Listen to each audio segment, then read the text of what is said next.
नमस्कार, इन 24 न्यूज में आप सभी का स्वागत है। मैं हूं प्रदीप शर्मा। आइए एक नजर डालते हैं 25 बड़ी खबरों पर। स्वतंत्रता दिवस के अवसर पर महाराष्ट्र के मुख्यमंत्री देवेंद्र फडणवीस ने मंत्रालय परिसर में किया ध्वजारोहण। वहीं उप मुख्यमंत्री एकनाथ शिंदे ने ठाणे में तो अजीत पवार ने बीड़ में किया ध्वजारोहण। प्रधानमंत्री नरेंद्र मोदी ने स्वतंत्रता दिवस के मौके पर लाल किले से राष्ट्रीय स्वयंसेवक संघ की जमकर की तारीफ। उन्होंने इसे दुनिया का सबसे बड़ा एनजीओ बताया। उन्होंने कहा, संघ ने 100 वर्षों तक गौरवपूर्ण तरीके से की है राष्ट्र की सेवा।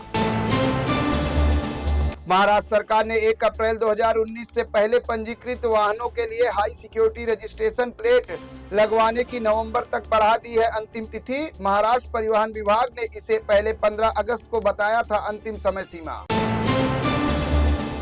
लातूर जिले के औसा शहर में एक चलती यात्रियों से भरी बस में अचानक लगी भीषण आग।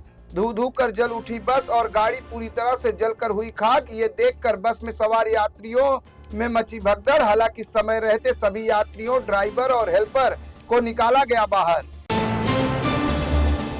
स्वतंत्रता दिवस पर लाल किले पर फहराए जाने वाला तिरंगा महाराष्ट्र के नांदेड़ जिले में होता है तैयार। मराठवाड़ा खादी ग्रामोद्योग समिति जो 1965 में हुई थी स्थापित, इस ध्वज को बनाने के लिए है अधिकृत। नांदेड़ में मराठवाड़ा खादी ग्रामोद्योग समिति का है हेडक्वार्टर। मुख्यमंत्री देवेंद्र फडणवीस ने स्लम फ्री मुंबई को लेकर किया बड़ा ऐलान। इस दौरान उन्होंने झुग्गी झोपड़पट्टी मुक्त बनाने के लिए तेजी से पुनर्विकास की कही बात। सीएम ने कहा, बदलाव नए विचारों, नई तकनीकी और नवाचार के जरिए किया जा सकता है हासिल।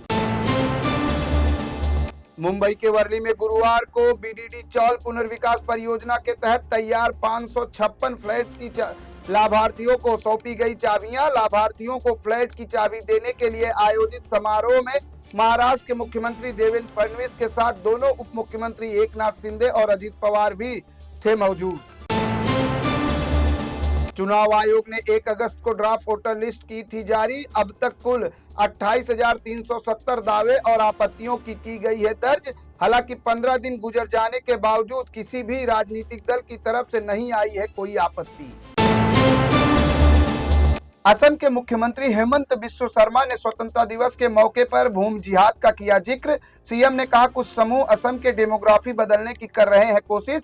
एक वर्ग भूमि जिहाद करके असम की पहचान को खतरे में डालने की कर रहा है कोशिश, लेकिन हमारी सरकार इसके खिलाफ चला रही है बेदखली मुहिम।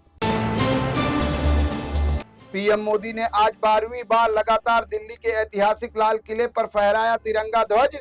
इस दौरान आसमान से हेलीकॉप्टर द्वारा की गई पुष्प वर्षा। ध्वजारोहण करने के बाद पीएम ने देश को किया संबोधित। इस अवसर पर पीएम मोदी ने धारण की थी केसरिया पगड़ी। प्रधानमंत्री नरेंद्र मोदी ने 79वें स्वतंत्रता दिवस के अवसर पर लाल किले की प्राचीर से फहराया राष्ट्रीय ध्वज और राष्ट्र को किया संबोधित। इस अवसर पर पीएम ने स्वतंत्रता दिवस पर अब तक का दिया सबसे लंबा भाषण, जो 104 मिनट तक चला, जबकि पिछले वर्ष 98 मिनट का था उनका भाषण। प्रधानमंत्री नरेंद्र मोदी ने हाई पावर डेमोग्राफी मिशन की घोषणा करते हुए कहा, देश के सामने एक गंभीर चुनौती हो रही है खड़ी, जहां एक योजनाबद्ध साजिश के तहत बदला जा रहा है भारत की जनसंख्याई डेमोग्राफी। उन्होंने लगाया आरोप, घुसपैठिए देश को युवाओं की रोजगार के अवसर छीन रहे हैं और महिलाओं को बना रहे हैं निशाना। इसे नहीं किया जाएगा बर्दाश्त। प्रधानमंत्री नरेंद्र मोदी ने स्वतंत्रता दिवस पर की बड़ी घोषणा। कहा, देश के युवाओं के लिए 1 लाख करोड़ रुपए की प्रधानमंत्री विकसित भारत रोजगार योजना की जा रही है शुरू। इस योजना के तहत निजी क्षेत्र में पहली बार नौकरी पाने वाले युवाओं को सरकार की ओर से मिलेगी 15,000 रुपए की आर्थिक राशि। प्रधानमंत्री नरेंद्र मोदी ने युवा वैज्ञानिकों, प्रतिभाशाली युवाओं, इंजीनियरों, पेशेवरों और सभी सरकारी विभागों से अपील करते हुए कहा, देश को अपने मेड इन इंडिया लड़ाकू विमानों के लिए विकसित करने चाहिए स्वदेशी जेट इंजन। प्रधानमंत्री ने स्वतंत्रता दिवस के अवसर पर जीएसटी को लेकर किया बड़ा ऐलान। उन्होंने दिवाली से पहले जीएसटी में बदलाव की कही बात, जिसमें आम घरेलू वस्तुओं पर जीएसटी में होगी भारी कटौती। स्वतंत्रता दिवस पर लाल किले से संबोधित करते हुए पीएम मोदी ने राष्ट्रीय सुरक्षा को लेकर किया बड़ा ऐलान। उन्होंने कहा, भारत सुदर्शन चक्र मिशन करेगा शुरू। यह एक अत्याधुनिक हथियार प्रणाली होगी जो दुश्मन के हमलों को न केवल नाकाम करेगी बल्कि कई गुना ताकत से भी करेगी पलटवार। प्रधानमंत्री नरेंद्र मोदी ने जम्मू कश्मीर के मुख्यमंत्री उमर अब्दुल्ला से किश्तवाड़ की स्थिति को लेकर फोन पर की बातचीत। इस दौरान पीएम मोदी ने सीएम उमर से हाल की परिस्थितियों और प्रशासन द्वारा किए जा रहे उपायों की ली जानकारी। स्वतंत्रता दिवस के अवसर पर भुवनेश्वर स्थित उत्कल विपन्ना सहायता समिति में आरएसएस प्रमुख मोहन भागवत ने किया ध्वजारोहण। इस दौरान भागवत ने कहा, अस्थिरता और चुनौतियों से जूझ रही है दुनिया और पिछले 2000 वर्षों में अनेक प्रयासों के बावजूद उसकी समस्याओं का नहीं मिल पाया है अस्थायी समाधान। बिहार के मुख्यमंत्री नीतीश कुमार ने 15 अगस्त को स्वतंत्रता दिवस के अवसर पर पटना के गांधी मैदान में अपने संबोधन में की कई बड़ी घोषणाएं। उन्होंने बताया, राज्य में नौकरी पाने के लिए होने वाली प्रारंभिक प्रतियोगिता परीक्षा का शुल्क अब होगा सिर्फ 100 रुपए, जबकि मुख्य परीक्षा के लिए नहीं लिया जाएगा कोई शुल्क। मुंबई के बांद्रा में पिछले 48 घंटों में 3 लोगों की अलग अलग सड़क दुर्घटनाओं में हुई मौत, जहां एक 60 वर्षीय महिला की मर्सिडीज कार से टक्कर लगने से हुई मौत, जबकि 2 अन्य हिट एंड रन मामलों में 2 लोगों की गई जान। पुलिस ने मामला दर्ज कर जांच की शुरू।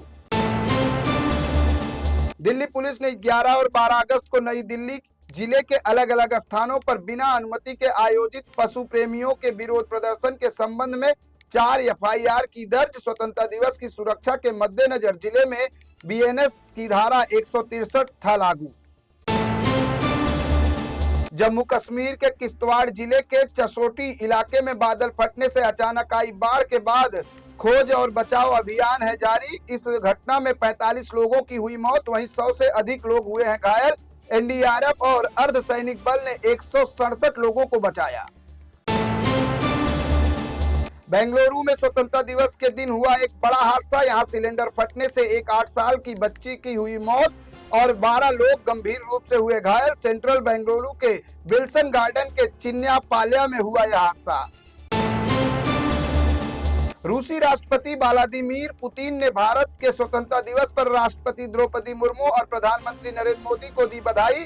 उन्होंने भारत की सामाजिक, आर्थिक, वैज्ञानिक और तकनीकी उपलब्धियों की प्रशंसा और भारत रूस के विशेष रणनीतिक संबंधों को बताया महत्वपूर्ण। अमेरिकी विदेश मंत्री मार्को रूबियो ने भारत को दी स्वतंत्रता दिवस की शुभकामनाएं। इस दौरान उन्होंने भारत और अमेरिका के ऐतिहासिक रिश्तों पर जोर देते हुए कहा, दुनिया के सबसे बड़े लोकतंत्र और सबसे पुराने लोकतंत्र के बीच का है यह संबंध बेहद और महत्वपूर्ण और दीर्घकालिक। मेरे साथ बस इतना ही। अन्य ताजा तरीन खबरों के साथ साथ स्वास्थ्य संबंधित जानकारी के लिए देखते रहे इन 24 न्यूज। मुझे यानी प्रदीप शर्मा को पूरी टीम के साथ दे इजाजत। नमस्कार।